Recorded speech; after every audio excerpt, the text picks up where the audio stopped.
Hello दोस्तों, स्वागत है आप सभी का हमारे चैनल एनबीए एजुकेशन पे।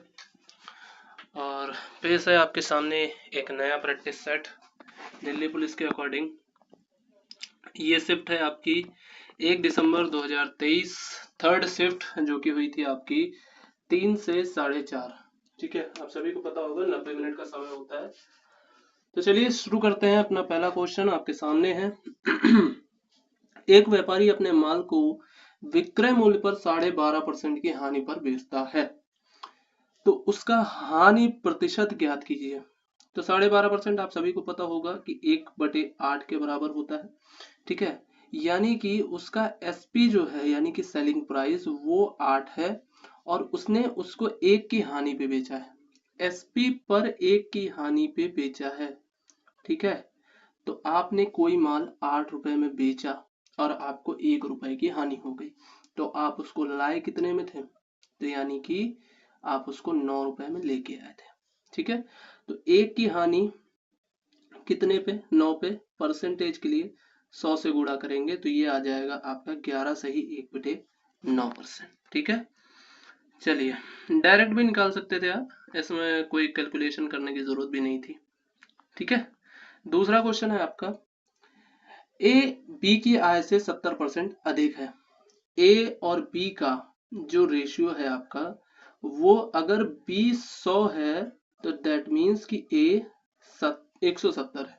70% अधिक है यानी कि 170 है। तो कह रहा है कि बी की आय ए की आय से कितने प्रतिशत कम है? तो ये 70 कम है। किससे? 170 से ये 70 कम है। ठीक है, परसेंटेज के लिए हम 100 से गुणा करेंगे, 0 से 0 कैंसिल आ जाएगा, ये आ जाएगा आपका 700/17। 17 चौका 68, सॉरी 17 चौका 68 और 17 एकन्नम 17। ठीक है, तो यहाँ पे आपका ऑप्शन नंबर ए करेक्ट हो जाएगा। ठीक है, चलिए अगले क्वेश्चन पे आते हैं।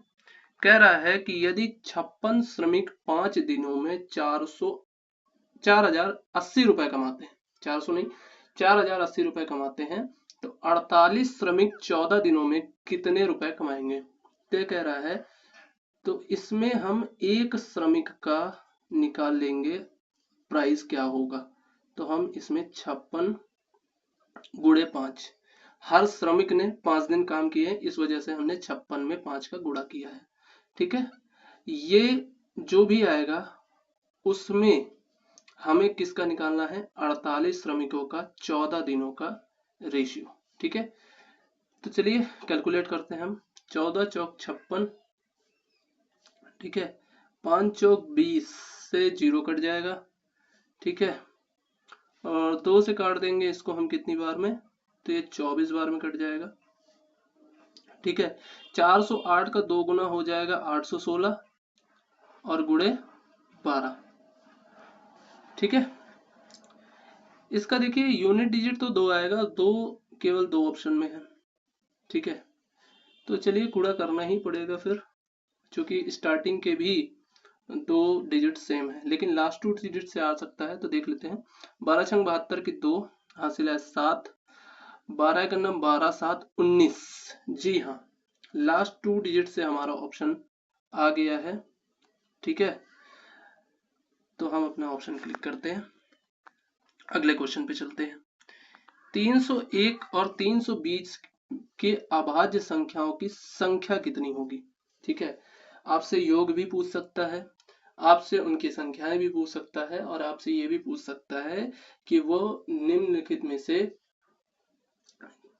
उनका योग कितना होगा। ठीक है, उनके अंकों का योग, सॉरी योग तो पूछ ही सकता है, अंकों का योग भी पूछ सकता है आपसे।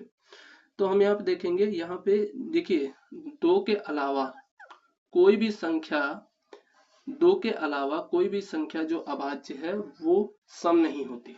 ठीक है, तो हम देखेंगे 301 ये हो जाएगी, इसको हमें चेक करना पड़ेगा।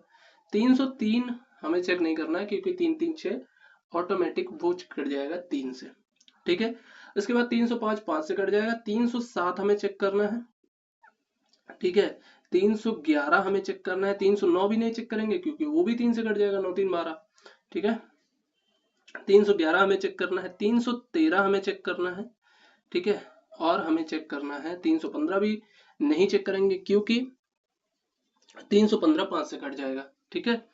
और उसके बाद हम चेक करेंगे 317 और 319, ठीक है। 319 301 की अगर हम बात करें तो इन सभी को हमें चेक करना पड़ेगा। 18 का स्क्वायर होता है आपका 324, ठीक है। ये थोड़े से टाइम टेकिंग क्वेश्चन होते हैं, तो 18 से नीचे जो भी आपकी संख्याएं हैं अभाज्य, उनसे हम इनको चेक कर लेंगे और देख लेंगे, ठीक है। तो ये 2 से नहीं कटेगा, 3 से नहीं कटेगा, 5 से नहीं कटेगा, 7 से चेक करेंगे तो 7 से ही कट जाएगा, ठीक है। तो ये हटा दीजिए। इसको चेक करते हैं, 2 से नहीं कटेगा, 3 से नहीं कटेगा, 5 से नहीं कटेगा, 7 से चेक करते हैं तो 2 27 नहीं कटेगा, ठीक है। और उसके बाद हम इसको 11 से चेक करते हैं तो 11 दूनी 22 बचेगा 8 नहीं कटेगा। 13 से चेक करते हैं, 13 दूनी 26 बचेगा 4 नहीं कटेगा। 17 से अल्टीमेट हम चेक कर लेते हैं। 17 से चेक करने पे 17 दूनी नहीं, 17 का नाम 17, यहाँ पे बचेगा कितना 13, 137, तो नहीं, ये 17 से भी नहीं कटेगा, तो ये हमारी एक संख्या हो जाएगी। उसके बाद 311 2 से नहीं कटेगा, 3 से नहीं कटेगा, ठीक है। 5 से भी नहीं कटेगा। 7 से चेक करते हैं तो 7 चौक 28 बचेगा 3 नहीं, 7 से भी नहीं कटेगा। 11 से चेक करते हैं तो 11 दूनी 22 नहीं, 11 से भी नहीं कटेगा। 13 दूनी 26 41 नहीं कटेगा, ठीक है। और 17 का नाम 17 जी नहीं, 17 से भी नहीं कटेगा, तो हमारी एक संख्या ये हो जाएगी, ठीक है। 313 को हम चेक करते हैं तो 2 से नहीं कटेगा, 3 से नहीं कटेगा, 5 से भी नहीं कटेगा। 7 से अगर हम चेक करना चाहें तो 7 चौक 28 बचेगा कितना 3 नहीं, 7 से भी नहीं कटेगा। 11 दूनी 22, 8 और 1 9 नहीं कटेगा। 13 दूनी 26, 4 43 नहीं कटेगा। 17 तो 17 का नाम 17 जी नहीं, 17 से भी नहीं कटेगा, सॉरी। तो ये एक संख्या हो जाएगी। इसको हम चेक करेंगे तो 7 1 8 3 11 नहीं, 3 से नहीं कटेगा। 5 से भी नहीं कटेगा। 7 की बात करते हैं तो बचेगा कितना 3 37 नहीं कटेगा। 11 नहीं कटेगा। 13 नहीं कटेगा। 17 का नाम 17 बचेगा यहाँ पे 11 और 3 14 जी नहीं, 17 से भी नहीं कटेगा, ठीक है। 19 की बात कर लेते हैं तो 9 3 12 नहीं, 3 से नहीं कटेगा। 5 से तो बिल्कुल नहीं कटेगा। 7 की बात करते हैं तो 7 चौक 28, 4 49, ये 7 से कट जाएगा। तो यानी टोटल 4 संख्याएं ऐसी होंगी जो कि आपकी 301 और 320 के बीच में अभाज्य होंगी, ठीक है। अगले क्वेश्चन पे चलते हैं। ये टाइम टेकिंग क्वेश्चन होते ही हैं भाई, इसमें कुछ नहीं कर सकते हम, ठीक है। कह रहा है कि कोई धनराशि चक्रवृद्धि ब्याज पर 10 वर्षों में स्वयं का दोगुना हो जाती, यानी कि 1 से 2 हो जाती है कितने वर्षों में 10 वर्षों में, ठीक है। तो कह रहा है कितने वर्षों में वो स्वयं की 16 गुनी हो जाएगी, यानी कि 2 की घात 1 से कितना होना चाहती है वो 2 की घात 4, 2 4 8 16, 2 की घात 4, तो उसे कितना टाइम लगेगा, उसे भैया 4 गुना समय भी तो लगेगा। तो 10 गुणे 4 यानी कि कितना हो जाएगा 40, ठीक है। चलिए आगे बढ़ते हैं। एक बाइक चोरी करके एक चोर 70 किलोमीटर प्रति घंटे की चाल से बाइक से फरार होता है। बाइक चोरी होने के 1 घंटे बाद पुलिसकर्मी मौके पर पहुंचा और चोर का पीछा करना शुरू कर दिया। पुलिसकर्मी अपने वाहन से 84 किलोमीटर प्रति घंटे की चाल से चलता है, तो चोर को पकड़ने में पुलिस को कितने घंटे वाहन चलाना पड़ेगा, ठीक है। तो 70 किलोमीटर प्रति घंटे की चाल से चलता है वो चोर, और 1 घंटे बाद पता चलता है, तो यानी कितना चल चुका होगा वो, 70 किलोमीटर चल चुका होगा। अब इनको कितनी देर बाद पता चलता है, 1 घंटे बाद, और इस पीछा करना शुरू करते हैं 84 किलोमीटर प्रति घंटा से, यानी कि दोनों का डिफरेंस ले लेंगे, चूंकि दोनों एक ही डायरेक्शन में जा रहे हैं। ठीक है, ये इसके पीछे है, तो ये हो जाएगा 14। ठीक है, और 14 पंचे 70। सिर्फ कंसेप्ट आपको पता होता तो आप इस सवाल को कर सकते थे बड़ी आसानी से। ठीक है, ये देखिए जो मैं आपको बता रहा था, योग जो पूछता है आपसे। ठीक है, तो 57 से 75 के बीच सभी अभाज्य संख्याओं का योग ज्ञात कीजिए। तो ये जो मैं आपको क्वेश्चन बता रहा था कि योग भी पूछ सकता है, आपके अंकों का योग भी पूछ सकता है। ठीक है, तो 57 को हमें काउंट नहीं करना है और 75 को हमें काउंट नहीं करना है, इन दोनों के बीच में, क्योंकि 57 भी एक अभाज्य संख्या होती है। ठीक है, तो पहली संख्या होगी 59, फिर होगी 61, फिर होगी आपकी कौन सी 67, और फिर हो जाएगी 71 और देन 73। ठीक है, 9 1 10, 10 7 17, 17 1 18 और 3 21 की एक हासिल है 2, 6 6 12, 12 दूनी 24, 24 और 2 26, 26 और 5 31 और 2 33। ठीक है, ये रहा ऑप्शन नंबर सी। चलिए, अगला क्वेश्चन है आपका कि दो संख्याओं के लघुत्तम समापवर्तक 17 28 है, महत्तम समापवर्तक 4 है, यदि एक संख्या 64 है तो दूसरी संख्या ज्ञात कीजिए। तो आप सभी को पता होगा कि किन्हीं दो संख्याओं के एलसीएम और एचसीएफ का मल्टीप्लिकेशन उन दो संख्याओं के मल्टीप्लिकेशन के बराबर होता है। ठीक है, ये बात आपको पता होगी, नहीं पता है तो आज से पता कर लीजिए। ठीक है, तो हम गुणा कर देंगे एलसीएम और एचसीएफ का, तो ये आ जाएगा 17 28 गुणे 4 बटे 64 बराबर पहली संख्या, दूसरी संख्या है तो दूसरी संख्या मान लो यार, एक ही संख्या निकल के आएगी, हमें एक दे रखी है। 4 से काटेंगे 16 बार में। ठीक है, डायरेक्ट नहीं काटना चाहते हो तो डायरेक्ट ना काटो, बाकी 16 से डायरेक्ट भी कट जाएगा। 16 51 16, कितना बचेगा 1, और 16 अट्ठे 128, तो यहाँ पे हम 0 लगाएंगे और 16 अट्ठे 128, ऑप्शन नंबर ए। ठीक है, कह रहा है अगला क्वेश्चन है आपका, दो मित्रों राम और श्याम की आयु का अनुपात 5:3 है और राम श्याम से 12 वर्ष बड़ा है, तो श्याम की आयु ज्ञात कीजिए। ठीक है, तो यहाँ रेशियो में ये कितना बड़ा है, तो रेशियो में ये बड़ा है 2 और एक्चुअल में कितना बड़ा है 12। 2 से काटेंगे 1 बराबर 6, दोनों की निकाल लीजिए। 5 छंग का 30 साल का राम है और 3 छंग 18 साल का श्याम है। हमसे क्या पूछा है, तो श्याम की आयु क्या होगी 18 साल।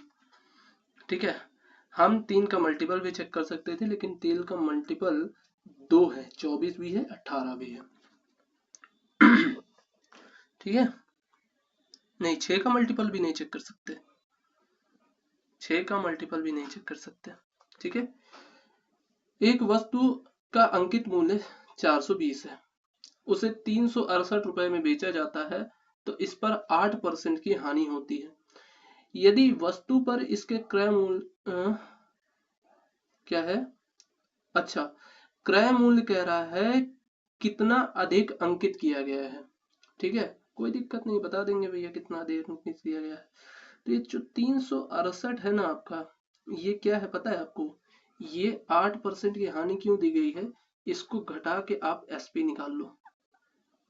एसपी कितना आ जाएगा, 8% की हानि हुई तो हमें मिला कितना, 92%।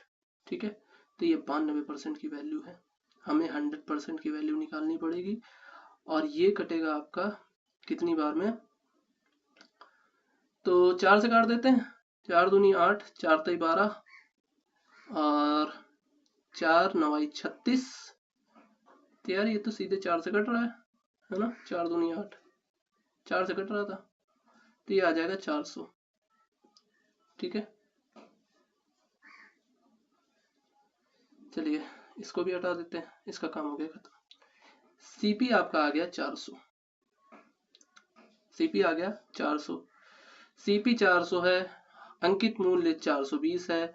हमने कितना अधिक अंकित किया, अधिक अंकित किया हमने 20, कितने पे, 400 पे। परसेंटेज के लिए 100 से गुणा, 0 से 0 कैंसिल, 4 पंचे 20, यानी कि 5%, ऑप्शन नंबर डी। चलिए ये आपका आंसर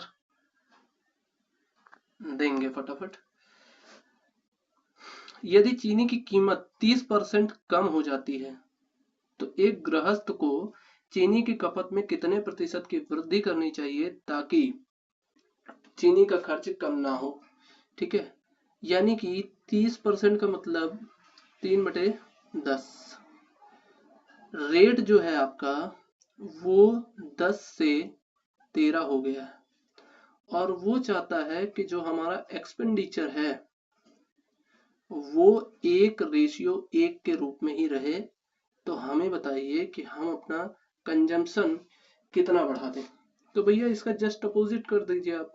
ठीक है, जब आपका एक्सपेंडिचर सेम रहता है तो जो रेट का रेशियो होता है उसी का जस्ट उल्टा आपका कंजम्पशन का रेशियो रहता है, यानी कि 13 से, और sorry sorry sorry sorry sorry sorry sorry 13 कम हुआ है भैया, 30 कम हुआ है। ठीक है, 30 कम हुआ है तो आप घटाएंगे। ठीक है, मैंने बढ़ा दिया उसको, सॉरी माफी चाहूंगा। 30% कम हुआ है तो यानी कि आपका 10 से हो गया है 7, तो आप कंजंक्शन को उल्टा कर देंगे, 7 से आप उसको कर देंगे 10। ठीक है, कितना बढ़ाना पड़ेगा आपको, 3 बढ़ाना पड़ेगा, कितने के ऊपर, 7 के ऊपर। परसेंटेज के लिए 100 से गुणा, 1/7 होता है आपका 14 सही 2/3, 3 से मल्टीप्लाई कर देंगे तो आपका आ जाएगा 42। ठीक है, 42 सही 6/3, 6/7। ठीक है, कह रहा है कि 1.7, 2.4, 3/5, 4.34, 2.6 और 5 का औसत क्या होगा। 3 दशमलव तक आप स्थान को पूर्णांकित कीजिए। तो इसमें आपको भाई कोई इसमें ट्रिक नहीं लग सकती, कुछ नहीं लग सकता, आपको सिंपली जोड़ना ही पड़ेगा। ठीक है, तो 1.7, 2.4, ये फ्रैक्शन में है तो इसको आप दशमलव में बदल देंगे तो ये कितने बार में कटेगा, 0.6। ठीक है, यहाँ पे आएगा आपका 4 इसको आप जोड़ देंगे पहले, ये आ जाएगा 7 4 11, 1 मिनट रुकिए यहाँ लिख देते हैं, 1.7, 2.4, 0.6, 4.34, ठीक है, 2.6 और ये आ जाएगा 5। ठीक है,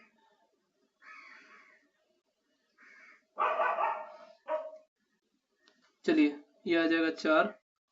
ठीक है, 7 4 11, 11 और 6 17, 17 3 20, 20 के आ जाएगा 0, हासिल है 2, 3 3 4 3 7, 7 2, 1 मिनट, 7 4 11, 11 और 6 17, 17 3 20 और 2.6 है ना ये, तो आ जाएगा 6 और हासिल आ जाएगा 2। ठीक है, 3 4 3 7, 7 2 9, 9 और 5 13 और 15। ठीक है, संख्याएं कितनी है, 1 2 3 4 5 6, 6 से भाग देंगे तो आपका आ जाएगा कितना, 6 दूनी 12। पहला डिजिट आपका दिखा 2 ही है तो हम अपना आंसर क्लिक कर देंगे। ठीक है, चलिए आगे बढ़ते हैं अगले क्वेश्चन की तरफ, देखते हैं भाई क्या कह रहा है। कह रहा है एक राशि जब 12.5% वार्षिक साधारण ब्याज पर निवेश की जाती है तो 2 वर्षों के बाद इतनी हो जाती है, तो साधारण ब्याज कितना है। अच्छा, मैंने आपको बताया था पिछली बार कि भैया जब भी कोई राशि निवेश की जाती है तो वो दूध नहीं देती या फिर बच्चे नहीं देती भाई कि वो अपने आप बढ़ जाएगी। ठीक है, उस पे परसेंटेज वैल्यू होती है कुछ, या तो वो साधारण ब्याज होगा या तो वो चक्रवृद्धि ब्याज होगा। ठीक है, उसकी वजह से उस पर ब्याज मिलता है। ठीक है, तो 12.5% कितने वर्षों तक मिलेगा? 2 वर्षों तक। तो वो कितना बढ़ जाएगी? तो वो बढ़ जाएगी 25%। 12.5 दूनी 25 होता है। साधारण ब्याज में हम डायरेक्ट उसका गुणा कर सकते हैं, और आपका अगर कंपाउंड इंटरेस्ट है तो उसमें आपको सक्सेसिव रेट लगाना पड़ेगा। ठीक है, तो ये कितना हो गई? तो ये जो आपका, ठीक है, इसको हम इरेज कर देते हैं, आपको बता देते हैं सीधे। तो ये आ जाता है आपका 25%। ठीक है, तो ये जो आपका 8,250 है, ये आपका 125% का वैल्यू है, और हमसे 25% का वैल्यू पूछ रहा है।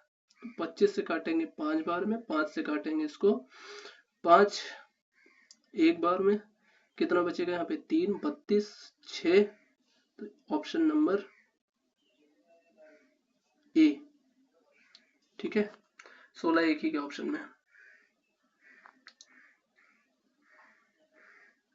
कह रहा है, अगला क्वेश्चन है आपका कि 6 सेंटीमीटर त्रिज्या वाले एक गोले को 2 सेंटीमीटर त्रिज्या वाली मोम की कितनी गेंदों में परिवर्तित किया जा सकता है? ठीक है, तो आप सभी को पता होगा गोले का जो आयतन होता है, जब भी कोई भी आकृति किसी दूसरी आकृति में चेंज होती है, जो उसका मटेरियल होता है ना वो सेम रहेगा, यानी कि उसका आयतन, वॉल्यूम उसका सेम रहता है। ठीक है, 4/3 पाई आर क्यूब होता है। ठीक है, बराबर हो जाएगा n संख्याएं, हम मान लेते हैं कि n गोले बनेंगे, 4/3 गोले ही बन रहे हैं, तो पाई आर क्यूब। ठीक है, 4/3 से 4/3 कैंसिल हो जाएगा, पाई से पाई कैंसिल हो जाएगा, ये आ जाएगा आपका 6 गुणे 6 गुणे 6 बराबर n इंटू 2 गुणे 2 गुणे 2। क्यूब यही तो होता है, 3 बार मल्टीप्लाई। ठीक है, 2 से काटेंगे 3 बार, 3 बार, 3 बार, तो 3 त्रिक 9 त्रिक 27। ठीक, चलिए आगे बढ़ते हैं भाई। कह रहा है कि कोई तंबू एक लंबवृत्तीय बेलन के रूप में है जिस पर एक शंकु अध्यारोपित है। बेलन का व्यास 32 मीटर है और बेलन की ऊंचाई 14 मीटर है, जबकि शंकु का जो शीर्ष तल से लंबाई है वो 26 मीटर है। तंबू के लिए आवश्यक कैनवास का क्षेत्रफल ज्ञात कीजिए। तो चलिए, कोई दिक्कत नहीं, आपको समझ में नहीं आया होगा तो मैं समझा देता हूँ भाई। ये आपका एक बेलन है। ठीक है, ये आपका बेलन है और इसके ऊपर एक शंकुनुमा आकृति बनी हुई है, ये आपसे पूछ रहा है। तो इसके ऊपर पर्दा चढ़ाना है पूरे में, तो उसके लिए पूछ रहा है कि भैया कितने कैनवास का क्षेत्रफल होना चाहिए। तो चलिए बता देते हैं, है ना। तो बेलन का व्यास जो है 32 मीटर है, तो कितना हो जाएगा? 16 मीटर इसकी त्रिज्या हो जाएगी, यानी कि r बराबर 16। h बराबर कितना है? 14। ठीक है, और ये पूरा, यानी कि ये जो आपका ऐसे शंकु है और इसके ऊपर ये नीचे बेलन है, ऊपर शंकु है, तो यहां से यहां तक की जो पूरी लंबाई है, ठीक है, वो 26 मीटर है, और यहां से यहां तक की जो लंबाई है वो 14 मीटर है। तो ये लंबाई हमको पता चल जाएगी।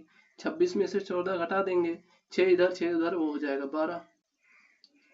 ठीक है, तो शंकु की ऊंचाई कितनी हो जाएगी? 12, और दोनों के आधार का जो व्यास है वो सेम होगा, तो त्रिज्या भी सेम होगी। तो h बराबर शंकु का जो h है वो आ जाएगा 12। ठीक है, अब आइए फॉर्मूले पे। तो फॉर्मूला होता है,